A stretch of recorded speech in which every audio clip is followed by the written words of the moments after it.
Dr. Phil stopped filming for the first time in his career and walked off stage, because what was inside that envelope was something no one in the room was prepared for. The white envelope trembled slightly in his hands as he read the results silently.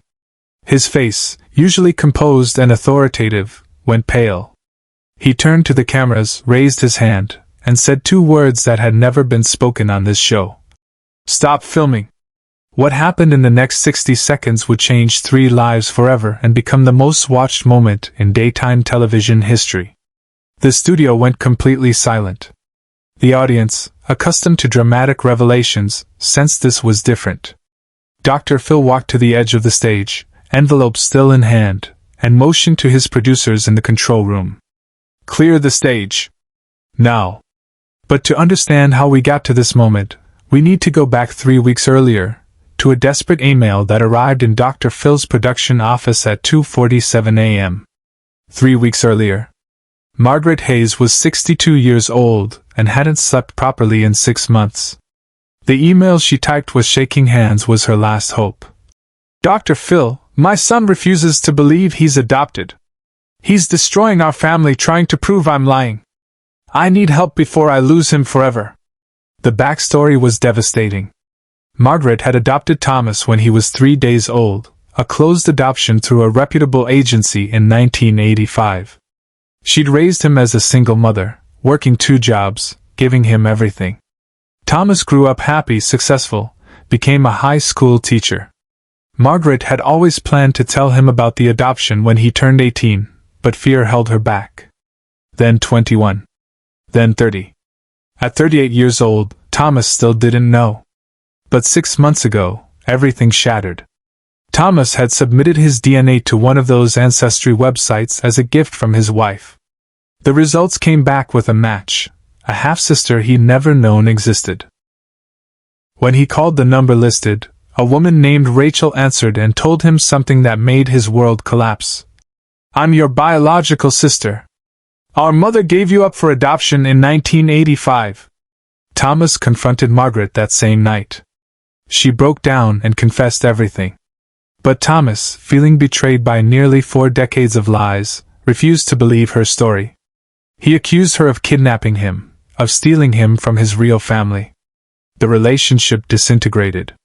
His wife Sarah watched helplessly as the man she loved became consumed with rage and suspicion.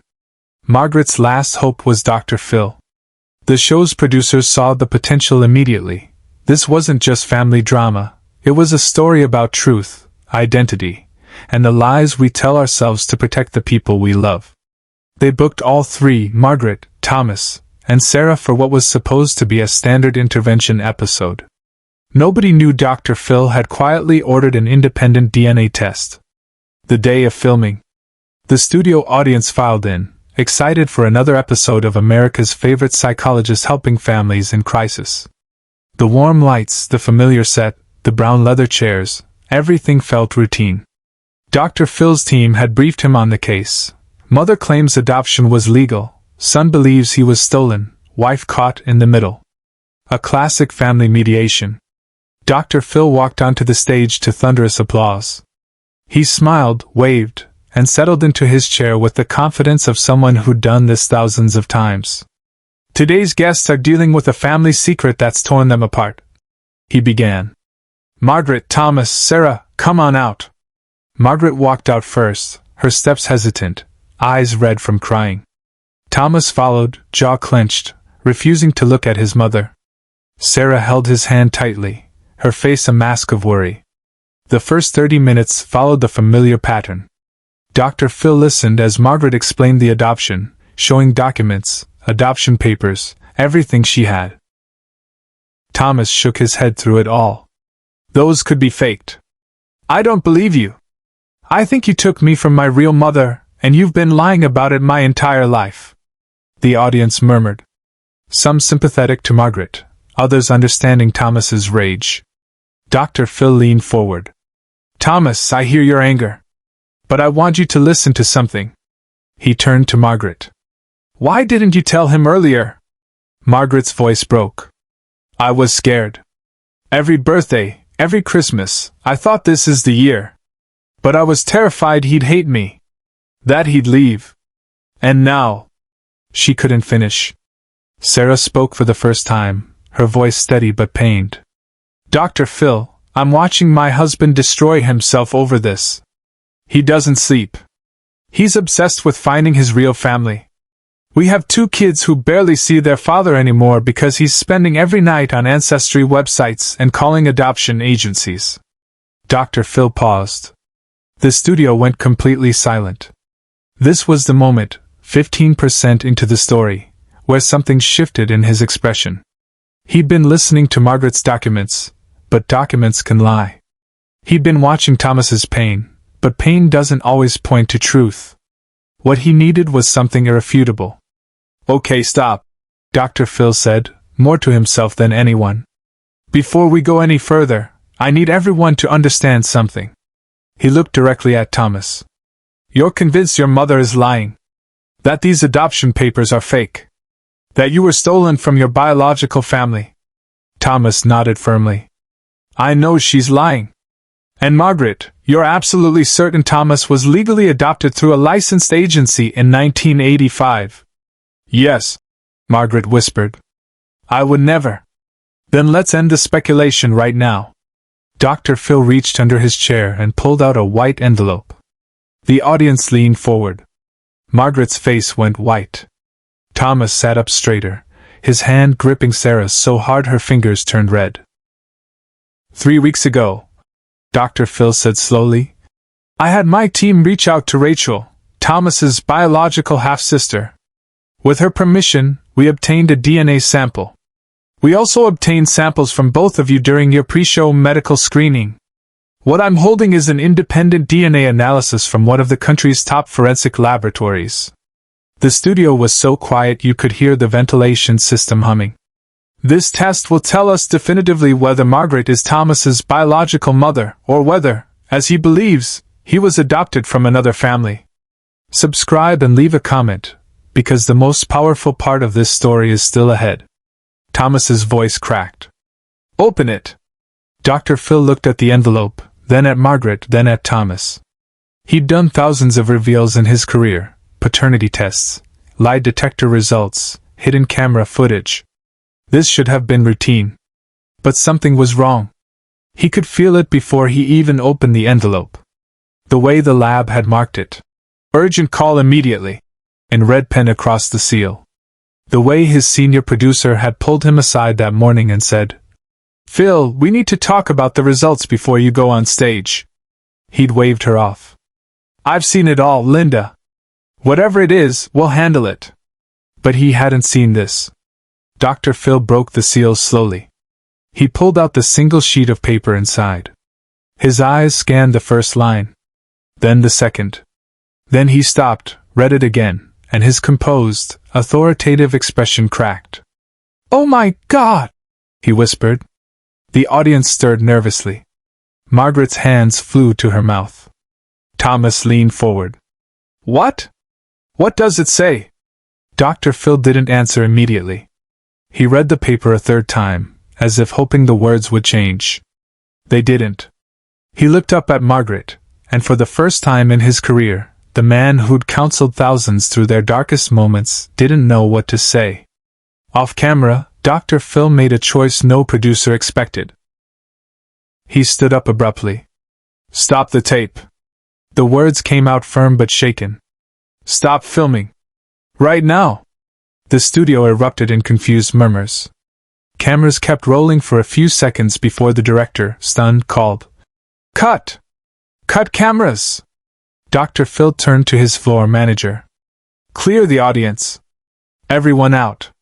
This is a private family matter now. Phil, we've never. The floor manager started. I said clear them. Now. The authority in his voice left no room for argument. As the confused audience was ushered out, Dr. Phil walked back to Thomas and Margaret. Sarah's face was streaked with tears even though she didn't know what the paper said. She just knew it was bad. Dr. Phil knelt in front of them, the envelope still in his hand. When he spoke, his voice was gentler than anyone in that studio had ever heard it. Thomas, Margaret, Sarah, what I'm about to tell you is going to change everything you thought you knew. And I need you to hear it without cameras, without an audience, without any of this." He gestured at the empty studio. But what happened next is something no one in the room, or watching at home, saw coming. Thomas's voice was barely audible. "Just tell me, is she my real mother or not?" Dr. Phil took a deep breath. "The DNA test shows that Margaret is not your biological mother. You were right about that." Thomas let out a sound that was half vindication, half sob. "I knew it. I knew she was lying." "Wait." Dr. Phil held up his hand. "That's not the whole story. The test also compared your DNA to Rachel's, your biological half-sister." Margaret was crying openly now. "I didn't lie about the adoption. I didn't." "Margaret, I believe you," Dr. Phil said firmly.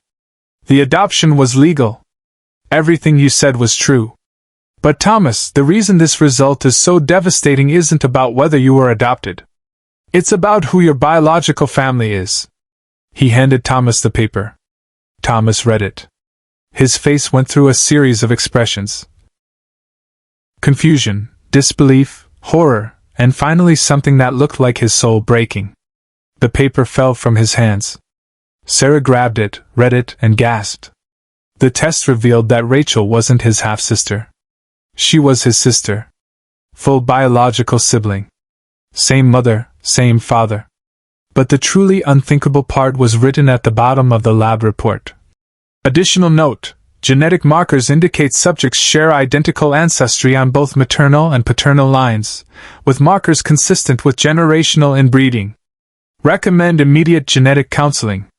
Rachel's family wasn't just his biological family.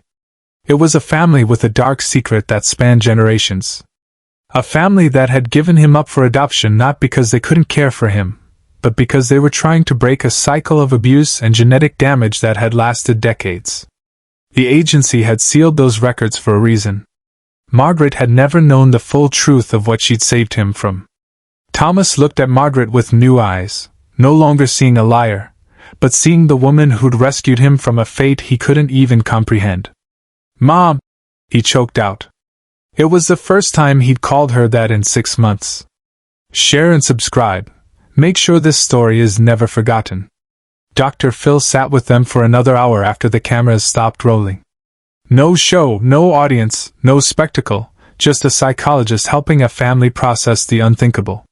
He brought in the show's resident genetic counselor, who explained what the markers meant and what resources were available. He connected them with a family therapist who specialized in adoption trauma and identity issues. He made sure Thomas understood that Margaret's silence, while painful, had come from love and fear, not malice. Before they left the studio that day, Dr. Phil did something else he'd never done. He gave Margaret his personal cell phone number. "If you need anything, and I mean anything, you call me directly. Not the show. Me." 2 weeks later. The episode never aired. Dr. Phil made the decision himself, overriding network pressure to broadcast what would have been the highest-rated show in the program's history. "Some things," he told his producers, "are more important than ratings. That family's privacy is one of them." Instead, the show aired a special episode about the ethics of DNA testing and the unforeseen consequences of seeking biological family, without showing Thomas's face or using his real name. But Dr. Phil did share one thing publicly, in a closing monologue that became one of the most watched clips in the show's history. "I've been doing this for over 20 years. I've seen families torn apart by lies, by betrayal, by secrets that festered for decades. But I've also learned that sometimes the truth isn't what sets you free. Sometimes the truth is a burden we're not equipped to carry alone." He held up a replica of the white envelope. This envelope contained a truth that 3 people will carry for the rest of their lives. But it also contained a lesson. The parents who raise us, who love us, who sacrifice for us, they're not less real because they don't share our DNA. If anything, they're more real. Because they chose us. The impact. Thomas sent Dr. Phil a letter 3 months later. With his permission, Dr. Phil shared excerpts on a follow-up episode. "Dr. Phil, I spent 6 months hating the woman who saved my life. When you stopped filming that day, I thought I was angry because you were protecting her. But you were protecting all of us. You gave us the space to process something that would have destroyed us if the world had been watching. My mom, and she is my mom, is still my mom. She's the only real family I've ever needed. Thank you for showing me that before it was too late. Margaret framed the adoption papers that Thomas had called fake and hung them in her living room. Thomas sees them every Sunday when he comes for family dinner. Sarah says her husband sleeps through the night now. The white envelope sits in Dr. Phil's office, unsealed and empty, a reminder of the day he chose compassion over content. Years later, when asked about the moments that defined his career, Dr. Phil always mentions this one. We live in a world that demands everything be public, be shared, be exposed. But some truths are sacred. Some pain is private. That day taught me that the most powerful thing I can do isn't always putting someone on television. Sometimes it's turning the cameras off and just being human. The lesson wasn't just for Thomas and Margaret. It was for everyone watching. Family isn't about biology. It's about who shows up, who stays, who loves you even when the truth is unbearable. And sometimes, the greatest act of love is protecting someone from a truth they didn't need to know. This video is a work of fiction inspired by real-life themes. Names, characters, and events are fictional. Any resemblance to real persons is coincidental.